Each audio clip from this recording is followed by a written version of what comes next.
Make no attempt to reload your device. You are now entering the Hellhole.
Welcome back to the Hellhole. We're live, pal. Check this out. Big box. Baby boy's been irresponsible with his pocket money, doing some purchases. They tell me this is a thing that people do, that unboxing videos are a thing.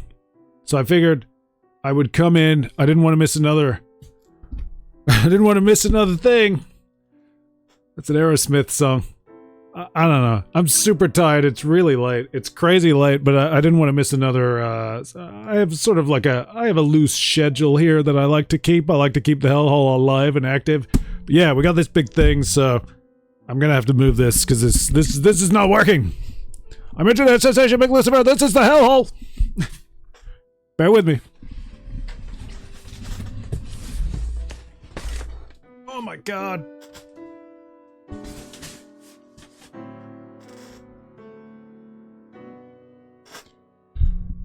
Chaos and anarchy reigns here in the Hellhole. So we're deep into the AM. This box is much too big.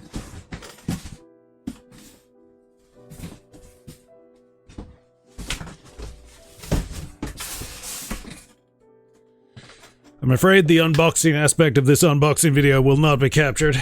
This box is much too big.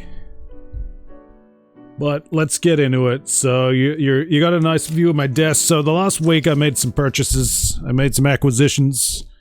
Gee, we're just a shambles right now, aren't we? So, oh great. Well, the goddamn camera. Just like that, magic. Purchases. Okay. Man. This is a testament to planning. Yeah, so here we go. I got some single issues, so that was exciting.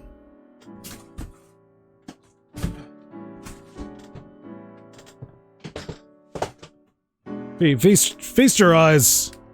Get a little taste. I gotta adjust.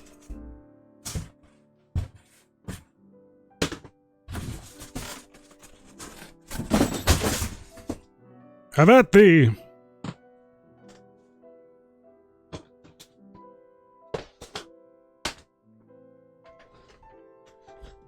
The lighting's not great, but oh, you gotta be kidding me. So, let's see how this goes.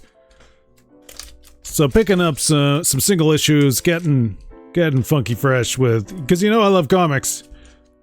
How long did that take me? Much too long. X-Men 69. It's 69, bro. It's one of the Operation Zero Tolerance issues, and of course, with X-Men 97 coming out, this is obviously topical. I buy these for multiple reasons: personal enjoyment, filling in some gaps, because I was buying them off the rack around this time. We'll talk more about it, but also I have considerations for some of the sites that I run, and you know, just a filthy content monkey, but filling in those gaps, getting some things that I like, and just got a good deal. So X-Men 69, we got Cable number 6. I mean, I guess, you know, what am I doing here? I don't have a format in mind. I'm not gonna, I don't know. We've done some of these things where we've like flipped through issues. I'm just gonna talk about what I bought. This is disgusting consumerism, capitalism at its worst. I don't know. They tell me this is the thing that's done. X-Men 69, this is great. So I've been flipping through old issues of Operation Zero Tolerance. I was a little bit like, this is the beginning of my waning interest in X-Men, but I was keen to go back and fill some issues in. I forget how many I've got. It doesn't really matter, but this is a good one. This is kind of like, I guess they call it the conclusion, and it's kind of interesting because Iceman is the guy who takes out Bastion. Obviously, Bastion was a big villain recently in the X-Men 97 animated series. Still haven't watched it. Probably will. I don't know. I'm coming around. I'm seeing things I like, even though there's a few sketchy elements to it. But yeah, super cool to get into this one. Cable, issue 6. I wasn't the biggest fan of Cable or X-Force around this time, so in some ways that's better for me because it's something that I haven't really explored extensively. Obviously, I dabbled here and there. I didn't do anything too regular, but again, Mr. Sinister appears in this issue, a big villain that was in the X-Men 97 series, and something I was interested to see a little bit more of, so fill in a gap. You got Cable and Domino meeting Mr. Sinister in a graveyard, so that's kind of like a saucy, interesting back issue. Here we go, X-Men Adventures, Volume 2, number 8. This is the series that adapts the original, X-Men 90s cartoon series. Again, I was buying these off the racks. These, I think, were a little bit cheaper than regular issues, and they were usually around the place. So I got some of the first volume and a couple of the second volume. So again, just filling in some gaps. This is an Apocalypse issue, so that's really good. I forget, is this... I'm trying to think, what would be Season 2 Apocalypse appearance? I think it's too early for the... Is it too early for the Archangel episode where he's looking for revenge? He's like obsessed? That could be the episode. I haven't opened this up, so I don't... Let's open it. Let's do it. Let's get saucy. Let's find out. Nice Mortal Kombat 2 ad on the back. How do you like that? Certainly fitting for the Hellhole. We're down with that. So I think this is Time Fugitives Part 2. I think I actually have one or two of these issues. Oh yeah, of course. This is the one. So the cartoon episode, they reused the same animation. I think it was probably like a cost thing. They were able to reuse a lot of the animation. They got like a time travel story with Bishop coming from the future, and then Cable from the future of the future, because they're not from the same future, guys. Okay, time doesn't work that way. Cable, a bit more distant. Yeah, so Graydon Creed, in service of Apocalypse, unwittingly spreads the legacy virus, and in the cartoon version, they quite ingeniously deal with it. Wolverine's healing factor develops the antibodies that are necessary to fight the plague. I think it's do they call it the legacy virus in the cartoon? Maybe they don't. In the comics, there was a whole shenanigan thing where they killed Colossus, which kind of sucked. But, yeah. So that's the animated series comic. I dig that. It's actually, it's usually a pretty good read. Slightly different to the cartoon episode. It's kind of, redundant in that regard, but kind of interesting as artifacts. Amazing X-Men number 3. This is from the Age of Apocalypse run. You can see Apocalypse, Magneto. It's, I think, the first time they meet in the Age of Apocalypse comics. It's obviously there's a lot of backstory, but it's not something we experienced. We were just told about it. This is a confrontation. I got a lot of the Age of Apocalypse first issues off the racks, but then the series weren't consistently carried because I was predominantly buying from newsstands or newsagent, the paper shop. So I got Amazing X-Men number 1. I got, was it Astonishing X-Men? Is that what it was called? That was probably the best one. Weapon X, all that. That's something we might talk about in the future. But again, filling in a gap. And I guess it's X-Mania season. Everybody's mad about X-Men. The cartoons really kicked it off. The Deadpool and Wolverine movies certainly helping. And the comics are following suit. So you're getting sort of that colorful 90s aesthetic returning in new X-Men comics, which is really exciting. I keep a toe in the new stuff, and we'll talk a bit more about it in a second. but I generally, you know, I like those cost-effective options. You know, new comics are pretty pricey, especially down here. You can get some back issues. Back issues are not like... I'm always a little bit envious of the United States, where you hear of these incredible deals, these, you know, I don't know, what are they, like... You got your dollar bins, but then sometimes you hear guys talking about stuff even cheaper than that. You're getting like a quarter bin. That blows my mind. You know, down here, I always say it's kind of like Mad Max, you know, like where they're driving the motorcycles and the spike cars around the water. You know, that's what it's like if you want to get a comic. You gotta be willing to die to get that comic, because you're not getting a good deal.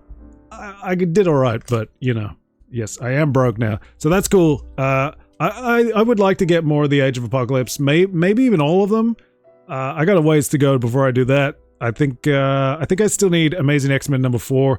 So most of these series, they were all the regular series, and they changed their titles for Age of Apocalypse. You probably already know this.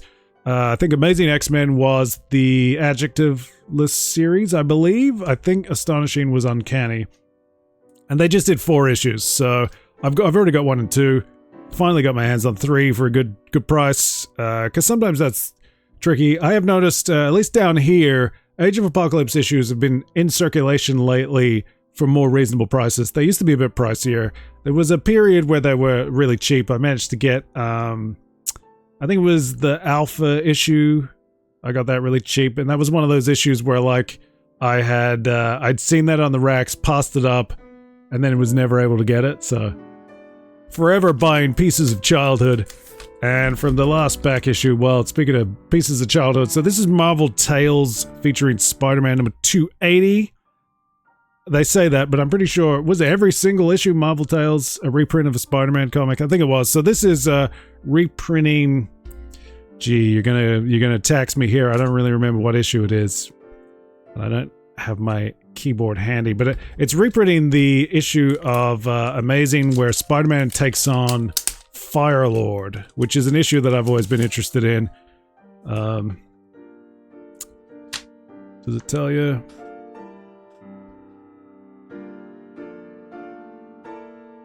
$270. I knew it was in the 200s. I didn't want to guess, but yeah. So it reprints Amazing Spider-Man #270, the hero and the Holocaust, and so it's Firelord, the cosmic hero. You know, I guess I'd call him a hero. He's a hero more often than not. He was the Herald of Galactus. That's topical. You got Fantastic Four film coming, and he sort of is causing some mayhem in Manhattan, and Spider-Man jumps in as the black costume Spidey. So he kind of proves his worth by taking on this cosmic hero. And for a while, I kind of, you know, this was kind of a little bit of a legendary issue. There's a few of those issues, like there's the is it like 220 something, the Juggernaut issue, obviously. So these sort of like these moments of incredible feats that Spider-Man performed. He went above and beyond his usual abilities, because he's like, listen, bud, he's got radioactive blood, he's strong and all that, but occasionally he's got to go to that extra level, and he kind of proves himself in a big way, and the Avengers show up.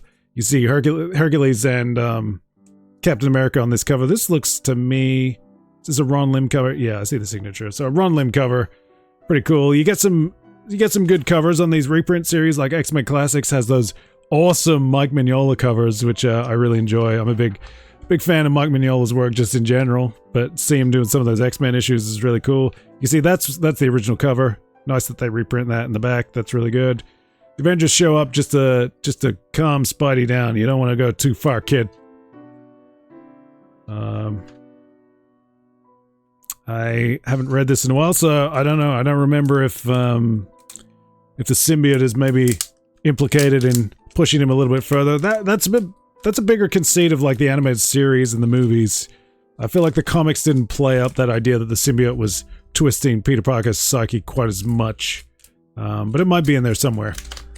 But yeah, so these are just 5 pickups that I got. Really good deals. I mean, I'm not a rich man, and God knows I'm broke now, but I like to get a good deal when I can, and sometimes you gotta, you know, work the postage to get those numbers. So some nice sort of X-Men with a bit of Spidey thrown in, but these aren't the big ticket ones. Okay. I guess we'll save the biggest biggest for last. If you're paying attention to your screen, you already know kind of what's coming. But so I'm super excited about this one. Geiger. It's a Jeff Johns, Gary Frank series. Shout out to Brad Anderson. I don't know if he's the inker. Came out, I think. Did this come out 2022? It's a couple of years ago. It came out. Geiger, new series, independent. It was a big deal because it's sort of like Jeff Johns is Mr. DC. I forget what position he was then. Now, I mean, I think he's left now. He was involved in the films, heavily involved in the comics, obviously, sort of in a high creative director type role. Although I think that's probably a little bit more of the Jim Lee, or is Jim Lee the publisher? Maybe Jeff Johns was. I don't know what. I don't know the titles. I'm not concerned about corporate. I'm concerned about creative. I like the comics. But yeah, Jeff Johns kind of has become a little bit of a divisive figure, which is interesting because I was reading and really enjoying his stuff sort of in the early to mid 2000s. He actually sent me some comics, which was really cool. I was a little bit ginger about JSA, and I got some issues that really just made me sort of like a devotee. I became a regular, maybe not a regular reader, but I would buy large quantities when I could of Hawkman, JSA. I really liked his Flash. Some of his, the updates to the Rogues were really cool. And that, to me, is like, that's the hallmark of Jeff Johns. He was very good at taking these classic characters and just giving them a little bit of a polish, a recontextualizing of them, and bringing them into the modern sort of age without breaking things. He wasn't necessarily treading lightly, but he was treading intelligently with a sense of knowing and understanding. And then in more recent years, I mean, really for me, the turning point is the New 52. I'm one of those guys that that was the jumping off point for me. You know, I think you can count the number of new issues I've bought from DC since the New 52. That's kind of how scarring it was. I've bought some trades here and there, but the New 52 was not something that I found very interesting. I shouldn't say that. Some of the new premises, the new takes on things were interesting. Captain Atom had like an interesting vibe. I liked the sort of more blue collar Superman stuff that Grant Morrison was doing. You know, there was some. It was nice to see the Swamp Thing stuff reintegrated in the DC comics because it's sort of been segregated into Vertigo for a while, so it was nice to see all that stuff come back. But essentially, New 52 was the antithesis of what I thought of as Jeff Johns' strengths and the stuff that he was doing. And he was a little bit insulated from it because obviously he was very successful. It was sort of like, for a while there, he was sort of like the kingpin of DC. He had Brian Bendis on top of Marvel, and those guys kind of like, they had a blank check to kind of almost do as they please. I'm sure that's not literally the case, but they were able to do a lot of stuff and get their fingers in a lot of pies. And so when the New 52 launched, Jeff Johns was doing great work on Green Lantern. That's another one of the big ones that I was very keen on. So he was a little bit insulated from the impact of the New 52, which is one of the things that maybe contributed to the New 52 sort of stumbling even on its own terms, because it was very ill defined when it launched. And even, I mean, obviously it's referencing sort of the relaunch of Crisis on Infinite Earths around 85, 86, but it felt even less defined and less focused, and it really just created a lot of problems. To me, it created more problems than it solved, and I don't know that it really solved anything. It just, I even think of that like the Ultimate Marvel line, which sort of pitched itself as like new reader friendly. It's the movie age, it's a new age, and you don't have to worry about continuity. There was this, I think of that as an internet era problem, that there was this sort of mind bug. It was a meme of sorts that sort of wormed its way from person to person, that comics were impenetrable, that you needed new reader friendly. And I would say a new reader friendly comic is something that you can read. If you speak the language it's written in, presumably English from DC or Marvel, then you're golden. And even then, like I've mentioned before, as a very young kid, before school, I was learning to read because I wanted to know what my favorite superheroes were doing. I wanted to be able to understand it without having to ask anyone to tell me like what's going on with Spidey. I wanted to find out for myself. So I was really motivated to learn to read, but obviously you know, I needed to do that because I was looking at comics without knowing how to read. So I would even say, if you can just look at the pictures, if the artist is good enough, you're going to get a sense of a story. You're going to get some enjoyment. And we might touch on that a little with another thing that I got. But so anyway, this is Geoff Johns essentially breaking off the shackles. And I've been curious. I've always doubted, although he was one of the key architects of the New 52, I've always wondered how much is Geoff Johns responsible for. And he's become, over the years, he's become a bigger target, even more recent years with like Doomsday Clock and some of that dodgy stuff where they were integrating Watchmen into the DC universe, which is really tacky at best. They already had done before Watchmen, and sort of, you know, it's a little bit ugly. I'm not really an acolyte of Alan Moore, and I've never been a devotee, but I do see the merits in regarding that work with a certain amount of respect. I even like, you know, I sort of think Watchmen is maybe a little bit overblown. I think it's a wonderful piece of metafiction / fiction, you know, like I think it's really great. I think the strength of Watchmen is its relationship with the comic book history and medium, and for me, a longtime reader, that's something that I really enjoy about it, but its sort of status as this super text, this tome, I think that's a little bit overblown. Let's not get too lost in that. But I do think, I think incorporating Watchmen into the DC universe is a mistake. It's a very corporate-minded mistake.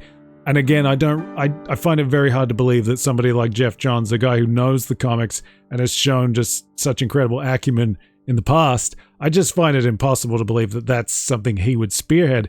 He does strike me as maybe the kind of guy that was a willing accomplice, perhaps, a collaborator, to use a loaded term.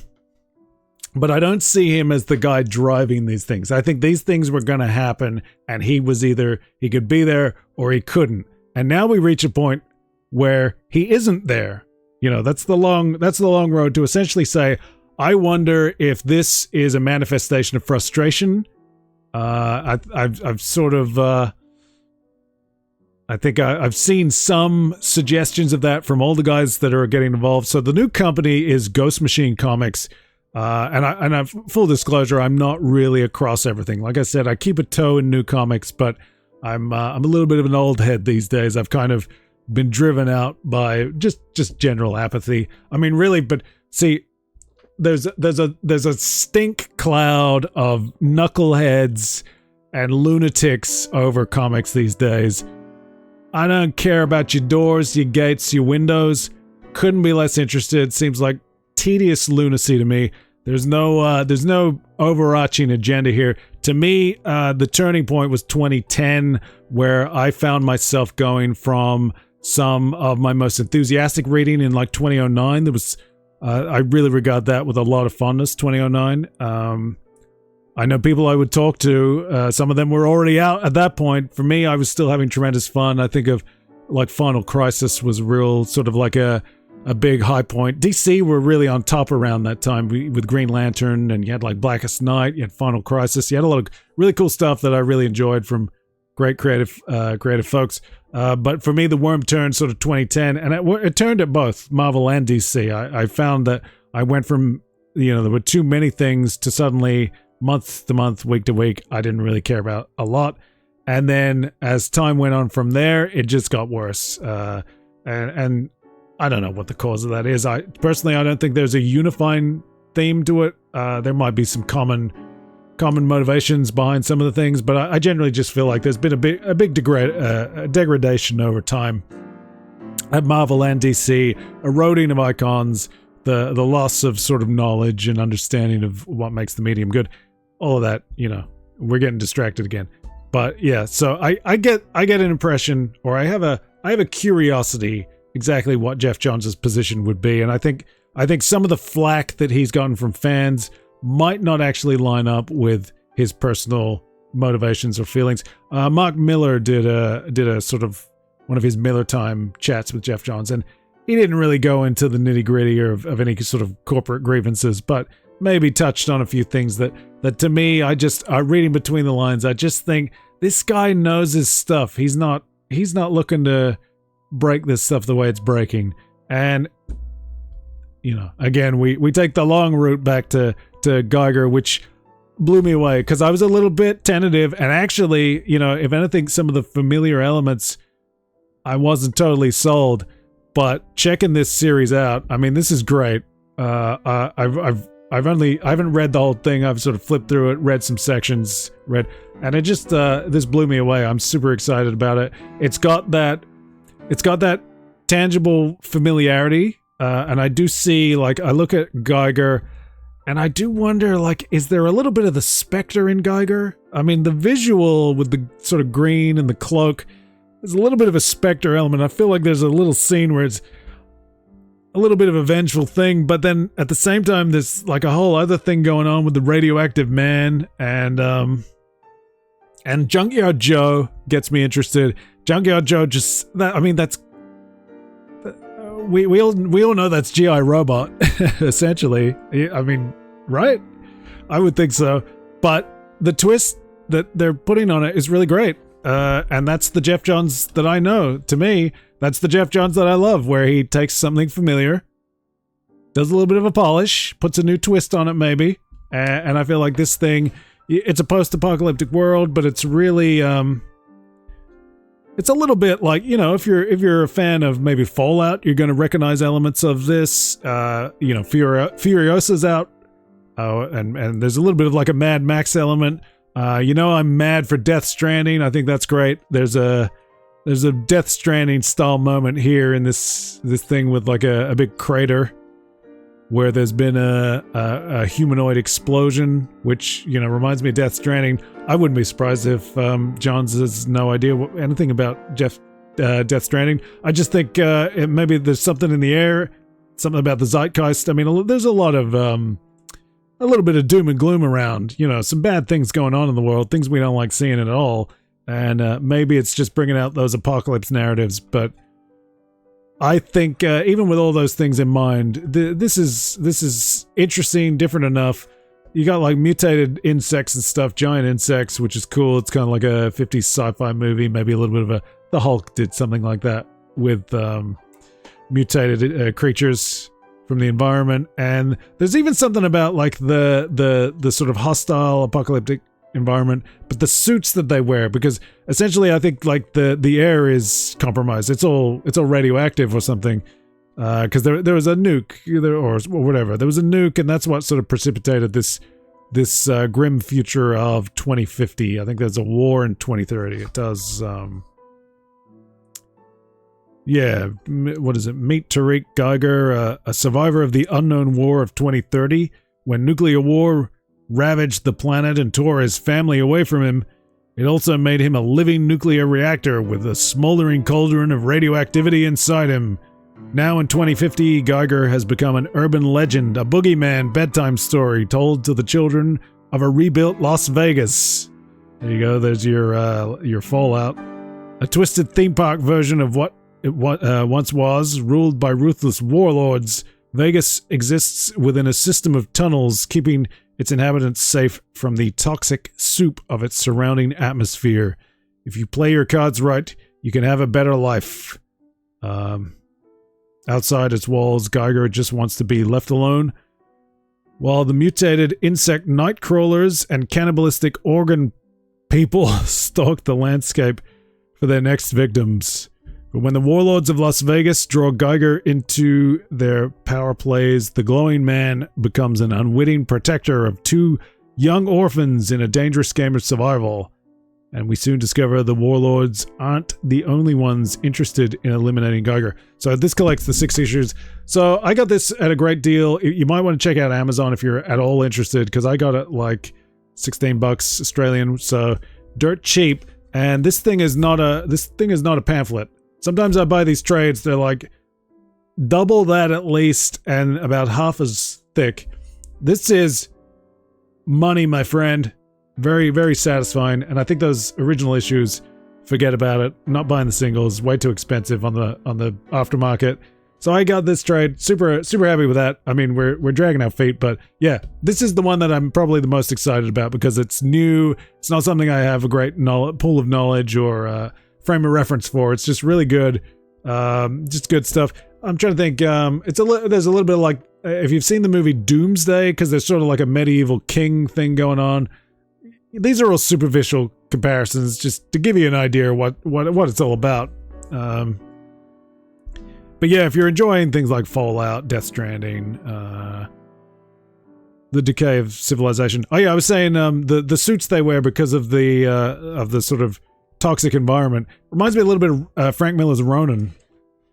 Just again, very superficially. It's participating in pop culture. You see, this is Junkyard Joe, which is really cool. I do wonder, is Junkyard Joe like a GI robot that pitch that Jeff Johns couldn't get done? And he's got to have had so much frustration working in that system. And it strikes me, there he is, charging in. I mean, how cool is that? I love it. I mean, I don't care. I don't care if this is like a straight-up ripoff. Feed me more, because I'm not getting any GI robot from DC, as far as I know. Maybe I missed something, but this is great. Is it GI robot? Is that right? Or maybe a little bit... Oh, no, it's not the Unknown Soldier. Yeah, this is just great. Can't say enough about Geiger. Super cool. Here's one that you could probably tell me more about, because everybody's talking about it, but it's TMNT, The Last Ronin. We've done lots of like Ninja Turtles gaming and stuff here on the Hellhole. I am a fan. I was a fan back in the day. I watched the cartoon, and I really liked the 2003 cartoon. I thought that was great. Referenced the comics a little bit more. I was never fortunate enough to have any of the Mirage comics. I did get a reprint of the first issue, one free comic book day. That was really cool. My friend, my best buddy, when I was a little kid, Luke, had super cool. He had some of those like colored trades, and they blew my mind. I think they blew his mind too. He pulls them out, and like, brace yourself, Mickey boy, because this is gonna go somewhere you're not ready for based on the cartoon. And it did. It blew my mind. I loved it. I got a few of the Archie issues here and there, but yeah, so eager to increase my collection of Ninja Turtles comics. You know, I'm a little bit grumpy about the alternate universe stuff that's going on a lot in pop culture. The very misguided use of the concept of a multiverse. I think it's really been in the hands of people who just are not ready to properly utilize that. It's really just an excuse to do random bullshit. I'm not gonna let that spoil a good time though. Last Run, really cool. So it's sort of an alternate future for the Ninja Turtles, and things aren't going so good. There's only one of them left, and there's a little bit of a mystery, I think, at the start regarding the identity of which turtle is the last survivor. Who is the last Ronin? I've read some of this, and it seemed really cool, so I was keen. Again, I got a super good deal on it.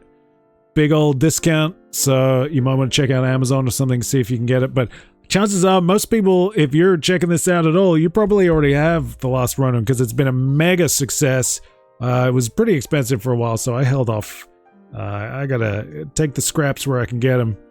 But yeah, just a cool alternate future story, and that's pretty cool. I like seeing some of this sort of Mirage, the classic Eastman and Laird looking stuff. That's really good. If you're looking for Eastman and Laird, go check them out on the Cartoonist Kayfabe channel on YouTube. You know, I don't know, search Cartoonist Kayfabe, Eastman, Laird, or something like that, Ninja Turtles, whatever.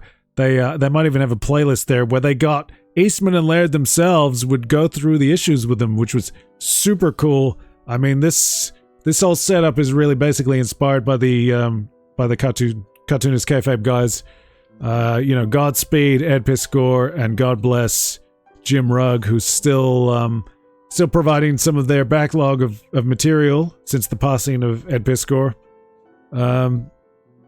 So yeah, but the back catalog is on their channel, and it's well worth your time checking out. Some of the interviews they've done were fantastic, and I just loved seeing Eastman and Laird, you know, while they're here, celebrating them while they're here, and getting some of the stories and a little bit of insight into the comics that they did long time ago for them. You know, forgive them if they don't remember every detail that a super fan might be curious about. But yeah, like, check this out. This is really cool. I like, you know, I'm always going to say, you know, a certain amount of fealty to the originals. And so the fact that The Last Ronin can sort of play with the original Ninja Turtles comics is really attractive to me, really cool. I'll be keen to read this. You know, I've only read a little bit of it. Nice hardcover edition, so that's really cool. I'm not actually sure if there is a softcover trade paperback. If there is, maybe it had already sold out. By the time I got here, all there was a hardcover, so just happy to get it where I can, and like I said, beef up some of my Ninja Turtles reading, because I don't have that much. You know, you got to get what you can where you can, and you know, as a kid, and I guess I just wasn't fortunate enough. To the best of my recollection, there was not a lot of... I don't remember really seeing like Mirage issues on newsstands here, like at the newsagent. I did get some Archie ones. I pieced together, you know, as a kid, you're getting what you can when you can. Your parents don't really get it. They don't understand your interests. And as a small kid in like the early 90s, too many interests to indulge this kid every time he sees something he likes, but I managed to piece together like 3 issues in a row, which was a little bit of a rare event for me. You know, I was just getting comics where I could, when I could, wherever I was, and I think I got the 3 issues from different locations, which was sort of a small feat. I'm not actually sure that the regular location I would be at actually got all 3 issues, funnily enough. So the perils of the newsstand, but yeah. Last Ronin, really good. They're going to make a video game based on it. I don't know how I feel about that. I feel like maybe there's a danger there of overextending, you know, the goodwill of this. The style of game seems like it's something that we haven't had from Ninja Turtles. I'm not entirely sure about that. So it's sort of, because Ninja Turtles keeps sort of reverting back to the beat 'em up, scrolling beat 'em up, 3D beat 'em up kind of thing. And whereas this feels like it might be a little bit more of a narrative thing, maybe sort of third-person action adventure or something, maybe Elden Ring inspired. I don't know if it's Souls-like in play, but, you know, I don't really know. I shouldn't say because I'm not keeping up with the last Ronin game, but yeah, could you have done something with something more familiar? Would it be worth it? I don't know. We've seen so much Turtle stuff in games and in other mediums.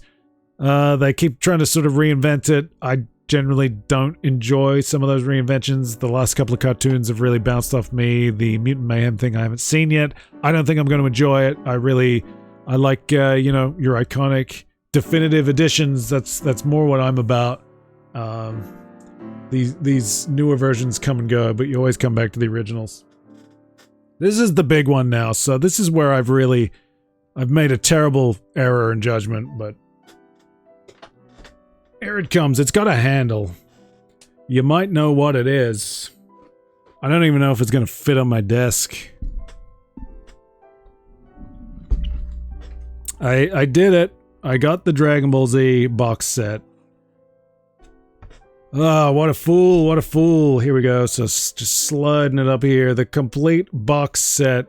I'm a big Dragon Ball fan, particularly Dragon Ball Z. I converted in recent years to the early Dragon Ball stuff, which I had avoided for a long time because I don't know, I've got some sort of bias against kid heroes. Even when I was a kid, I didn't really care that much for kid heroes. It just seems like pandering nonsense to a child. You know, a 13-year-old is not really solving big problems. Don't lie to me, I'm not interested. I mean, like, when I was a kid, I was around kids. And I can see how just inept and useless these children are. We're not doing anything. I don't want Robin, I want Batman. You know, that was my attitude as a kid. Although, you know, sometimes I would roll my socks up and play Robin. I don't know. Do I need to be confessing that to you? Not really. I wasn't sure about Kid Goku, but like I said, I've gone backwards a little bit into the earlier Dragon Ball stuff. Like it a lot, but for now, again, sweet deal, had to go to the Dragon Ball Z. So for a while there, I was buying these, I don't know if they're actually tankobon. I think there's another word for them, like it's escaping me right now. But I was buying these sort of when I could. I was just getting one. And I don't know, I got a few of them. I'm hoping I can move them on, cover the cost of this. This is a great deal. It was like 50-something% off the recommended price. So again, you know, if you're out there in the market, you can probably get a good deal on this, but you want to act while it's there. Obviously, super bummed about the passing of Akira Toriyama like a month or two ago. That's probably a couple of months ago now. So, big Dragon Ball Z fan, and I want to have all the volumes. I don't know if I can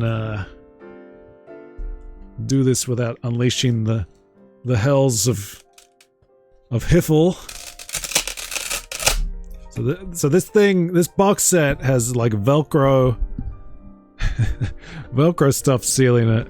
Check out the little chibis. That's really cool. I like that little Piccolo. Piccolo is one of my favorites. You gotta have your favorite characters. Vegeta's cool. I like Piccolo a lot. I like Ten Shinhan. Admittedly, you know, if you like those characters, you know, maybe Dragon Ball Z is not the one to go with, but I don't know if I can actually flatten this out. It's gonna clash with the mic, and I don't have a lot of room here, but yeah. Gotta be careful of my cables and all that. You can see when I peel it back, volumes 1 to 26 are all locked and loaded in there. Hopefully I'm not too loud, but yeah, so this is great. The entirety of the Z era. So, you know, here in the West, we've delineated the periods, partly just because of how it was distributed. In the 90s, you know, Dragon Ball Z is what took off. The earlier Dragon Ball, not quite as much. But, gee, how is this gonna work? I've made quite a mess for myself. Yeah, so this is, if you, it's volume 1 to 26 of Dragon Ball Z, but of course, if you pull one of them out, so here's volume 1, you notice the 17 on Goku's jacket, so every cover art works the number in. So this is actually, really, it's volume 17 of the series, because Dragon Ball is not really separate from Dragon Ball Z. It's sort of it's an artificial delineation between the two. I do think it's a natural point, and really Dragon Ball Z is defined by Gohan, Son Gohan, the son of Goku, Son Goku. You got to get used to your manga names if you're an anime guy.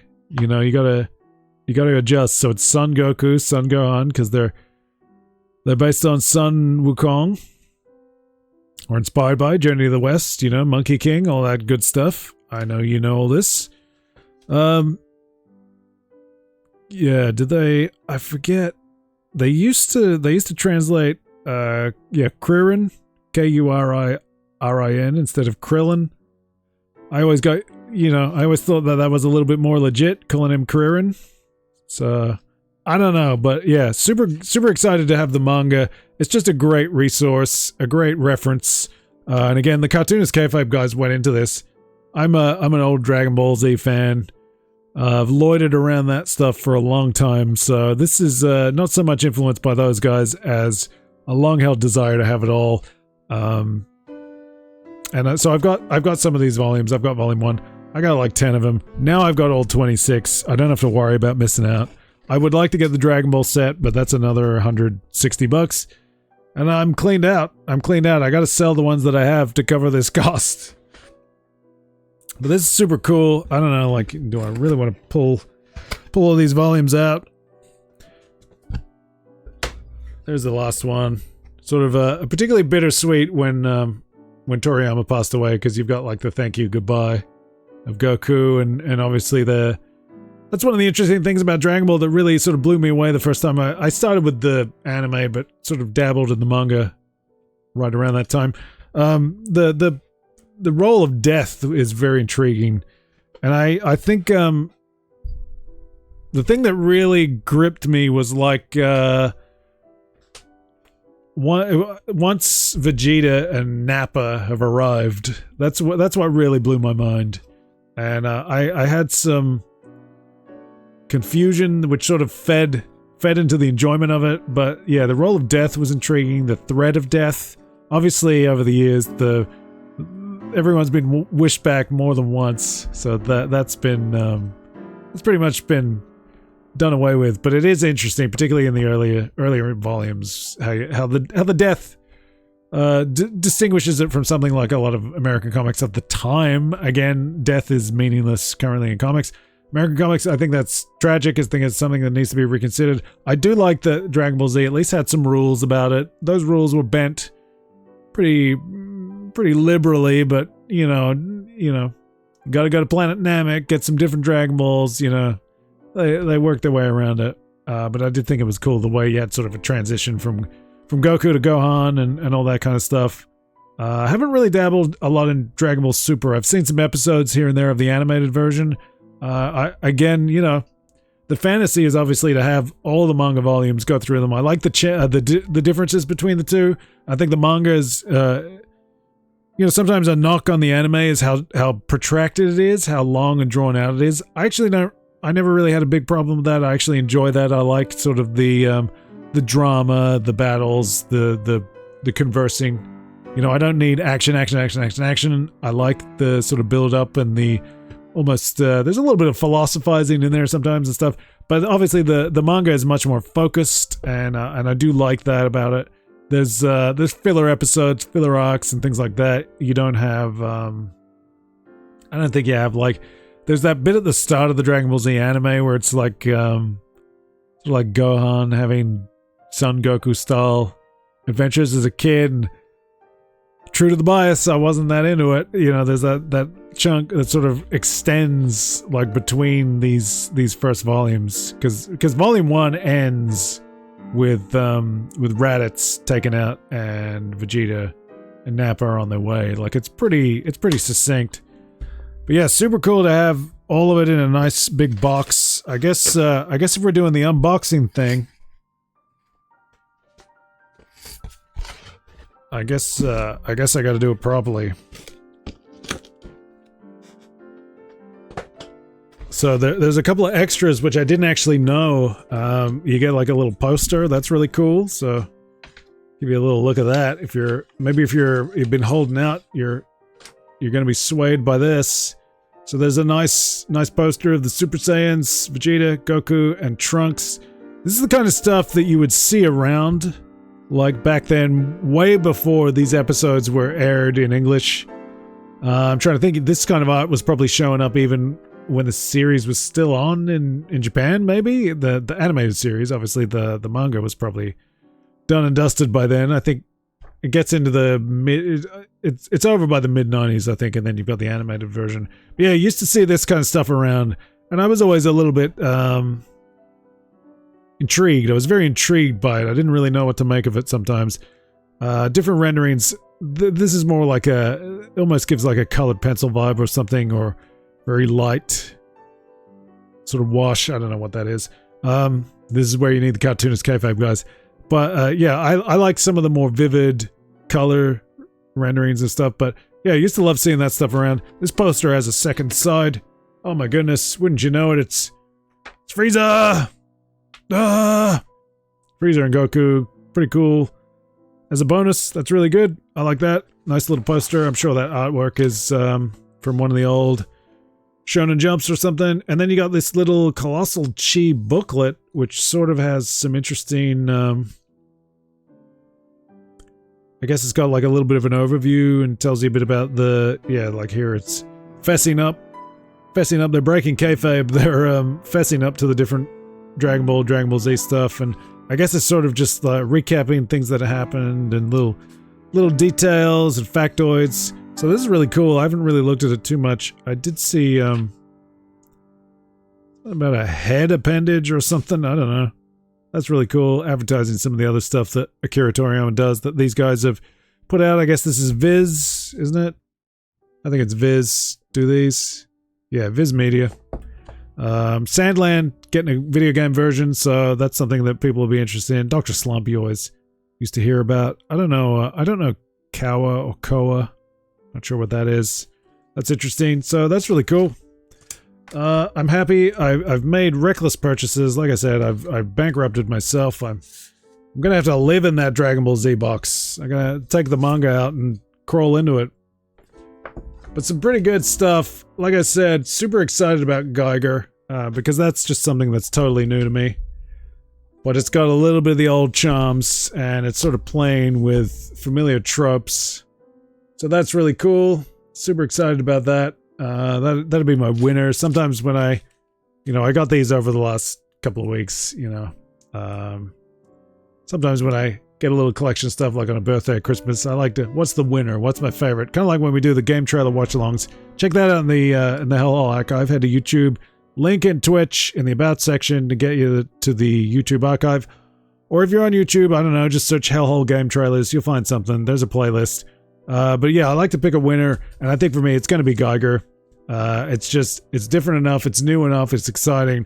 And what I've read of it, I've really enjoyed. I love, I don't want to go into spoiler territory too much, but you got like some, the world's going to hell, the bombs are dropping, and some scumbag neighbors are coming to cause some grief. Daddy-O, Tariq, gets stuck on the outside, but, because he runs back to save the dog. The family dog is barking at the bombs, and it gets him shot, and they're going to shoot the dog because it's still barking, and he human shields it. He saves the dog, and I'm very charmed by that. That speaks to my heart a great deal. And yeah, then the dog is this mutant two-headed beast while he's the glowing nuclear man. Super cool. Just this is comics, man. This gets me in, and this is like, manna from heaven in some ways. This is great. I love this. It's just feels fresh, but it's grounded in stuff that's really cool. And there's little references here where you can see that there was an intention. Maybe there wasn't. I don't know. I presume there was an intention to expand upon some of this stuff. There's like monthly style comic references to things that are not explained, and I dig that. This world does not come to you, wrapped in a bow. Sometimes you gotta go seek things out. And by this world, I mean the world you and I live in. When we meet somebody new, we don't know their entire life's history. Maybe we befriend them and we learn elements of it. We get stories along the way about their experiences and stuff. Maybe fun anecdotes, or maybe you're working on something and they have some frame of reference because of a previous experience. That's life, man. And that's the beauty of comics. You find something, you like it, and then you get to go and explore more of it. You get to go discover stuff. So that's what I dig, and I love that that's in this series, and it feels right, man. And it feels like the kind of thing that I wasn't getting from Marvel and DC Comics for a while there. They were a little too just wishy-washy, tangled up in things that were weird, and like switching powers with characters, killing off the icons, all this weird stuff. Ghost Machine, Jeff Johns, Gary Frank, Geiger's cool. There is a Junkyard Joe miniseries that's got me interested, and I think there's more Geiger. This definitely ends open-ended. It's a succinct story. I did sort of gather that, but Geiger's still out there. There's more adventures to be had, so super cool. I'm really excited about that. I don't know, have Ghost Machine, I don't know if there's an intention to do like films or any of that kind of stuff. It seems like it would lend itself to it, but to hell with that. And I could imagine a guy like Jeff Johns has had a gut full of trying to deal with those things, but at least like with Ghost Machine, these guys can tell you what they want. They can do what they want. And I feel like, I think I was going to say it, but I sort of got distracted.